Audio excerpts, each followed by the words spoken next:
बिस्मिल्लाहिर्रहमानिर्रहीम। मेरा नाम प्रोफेसर अब्दुल गफ़ार मेमन है और मैं head of the department and chairman cardiology Liaquat university of medical and science हूँ। आज असल में आज के दिन की मुनासबत से हम टॉक करेंगे दिल की बीमारियों के मुतालिक।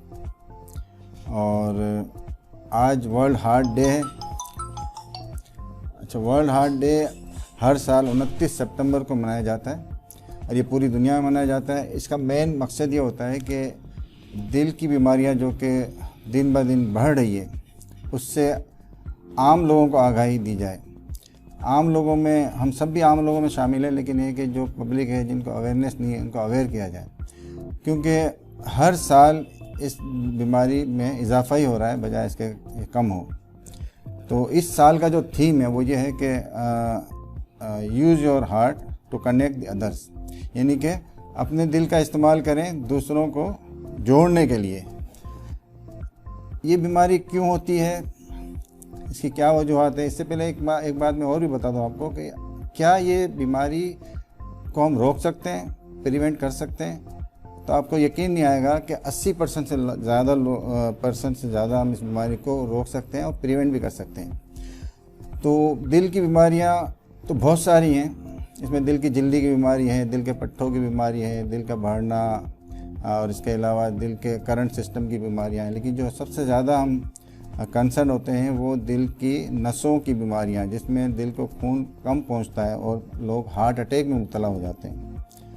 तो ये आम तौर पे शुरू होती है, जैसे इसको हम कहते हैं एंजाइना। शुरुआत इस तरह से होती है, इसके बाद ये जो है आस्ते आस्ते बढ़ते बढ़ते अगर इसका इलाज नहीं किया जाए तो हार्ट अटैक में तब्दील हो जाती है। इसकी क्या वजूहत है? इसकी बहुत सारी वजूहत है। एक तो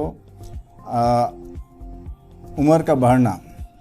पहले ये कहा जाता था कि 40 के बाद या 45 या 50 के बाद ये बीमारी होती है, लेकिन अब ये तकरीबन 20 साल से ज़्यादा उम्र होने शुरू हो जाए तो उसमें भी अब लोगों में बीमारियां आम होती जा रही हैं।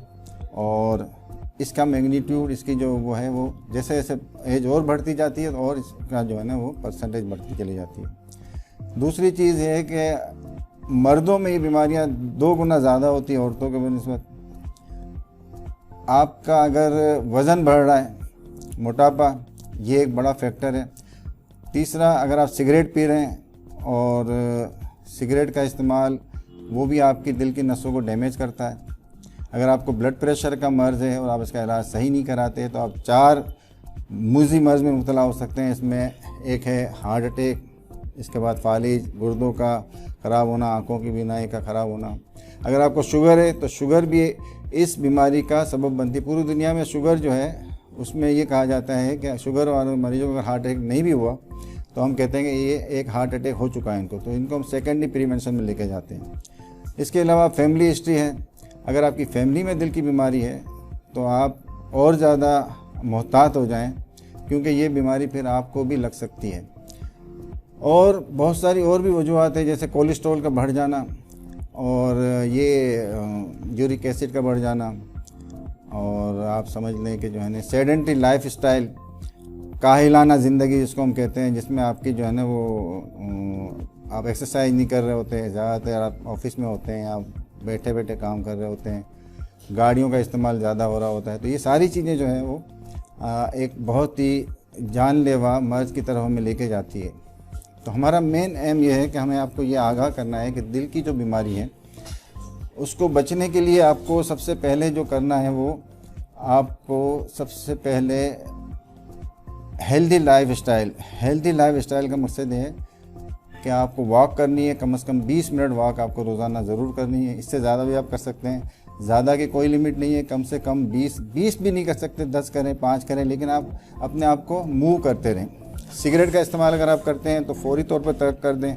एकदम नहीं तर्क कर सकते तो आस्ते आस्ते तर्क करें। इसके अलावा अगर आपको ब्लड प्रेशर है तो इसका आप फौरी तौर पे इलाज कराएं। दवाओं पे उस पर जो भी डॉक्टर जिस तरह से आपको दवाएं बता रहे हैं उसके ऊपर आप वो दवाएं मुकम्मल तरीके से खाएं। शुगर है तो शुगर को मुकम्मल कंट्रोल करें, सिर्फ दवाएं खाना ज़रूरी नहीं है। क्यों कि बहुत सारे लोग सिर्फ शुगर की दवा खा रहे होते हैं लेकिन शुगर इनकी फिर भी बढ़ी रहती है, तो वो भी एक आपको आप अपना शुगर चेक करते रहें, फास्टिंग शुगर और उसके बाद खाने के बाद वाली शुगर, बेड टाइम वाली शुगर। अगर आपको पता नहीं है या पता भी है तो कोलेस्ट्रॉल का चेकअप कराते रहें। कोलेस्ट्रॉल का अगर हाई लेवल है तो डॉक्टर के मुताबिक उसकी आप गोलियां खाएं कोलेस्ट्रॉल की।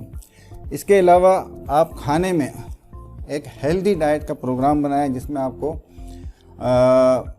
डाइट आपकी होनी चाहिए जिसमें फ़िश ज़्यादा हो, वाइट मीट हो, फाइबर ज़्यादा हो, जैसे सैलेड वगैरह हैं, सब्जियां हैं, दालें हैं। इसके अलावा आपको मतलब ऐसी ग़िज़ा जिससे आपको नुकसान पहुंचता है, उसमें बड़ा गोश्त, मगज़ है, कलेजी है, गुर्दे हैं, पाए हैं, ये चीज़ें जो हैं उससे आप दूर रहें। और एक और बात मैं आपसे कहूँगा कि दिल की बीमारियों में बहुत सारी ऐसी चीज़ें हैं जिसकी अलामतें ही नहीं हैं। जैसे आप देखें ब्लड प्रेशर की कोई अलामत ही नहीं है, शुगर की भी अलामतें जब ज़ाहिर होती है जब आप एक हद तक आपको वो डैमेज कर चुकी होती है। इसके अलावा कोलेस्ट्रॉल का कुछ पता नहीं होता है, कोलेस्ट्रॉल बॉडी में बढ़ रहा होता है, कोई नहीं जानता है कोलेस्ट्रॉल किस तरह से, जब तक आप टेस्ट नहीं कराएंगे आपको पता ही नहीं चलेगा कोलेस्ट्रॉल का लेवल क्या है आपका। तो एक रेगुलर आप जब आपकी उम्र ऐसी हो जाए जिसमें आप 20 साल क्रॉस कर रहे हो तो आप अपना एक दफ़ा सब चेकअप करवा लें, शुगर करवा लें, ब्लड प्रेशर चेक करवा लें, कोलेस्ट्रॉल। फिर इसके बाद आप अपना तयन खुद भी कर सकते हैं कि मुझे हर 3 महीने, 6 महीने या साल में अपना एक चेकअप कराते रहना चाहिए। जैसे आदमी अपनी गाड़ी की सर्विस कराता है या अपने मकान के रिपेयर कराता है, तो अपनी बॉडी भी आपकी एक बहुत बड़ा असासा है। और मैं समझता हूँ उसके ऊपर अल्लाह ताला भी आपसे पूछेगा, आपका बहुत बड़ा हक है और इसके ऊपर बहुत बड़ी अकाउंटेबिलिटी है कि ये बॉडी आपको दी गई है, उसके लिए हमने क्या किया, उसकी हेल्थ के लिए, उसको फिट रखने के लिए हमने क्या किया। सबसे आखिर में मैं ये कहूँगा कि ये जितनी भी चीज़ें मैं बता रहा हूँ ये ज़िंदगी बढ़ाने के लिए नहीं है, ये आपकी क्वालिटी ऑफ लाइफ को अच्छा करने के लिए है। अगर आप इस पर अमल करेंगे तो मेरे ख्याल में आप फिट रहेंगे, और आप जितना ज़्यादा फिट रहेंगे उतना आप जो है ना अपनी लाइफ में ज़्यादा इन्वॉल्व रहेंगे, लोगों को खुश रखेंगे, खुद भी खुश रहेंगे और आपकी लाइफ बहुत अच्छी गुजरेगी। Thank you very much.